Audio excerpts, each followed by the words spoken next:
দেখো ভিজছে ভিজিলে আমাদের দিকে আস্তে আস্তে চলে হ্যাঁ আস্তে আস্তে একদিক থেকে ছুটবে একদিক দিয়ে আমরা পেছন পেছন যাবো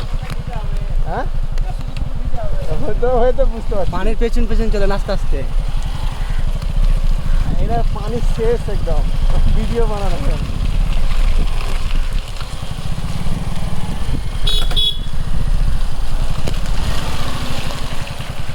আস্তে আস্তে গেছে গেলে আস্তে আস্তে যাওয়ার কারণও আছে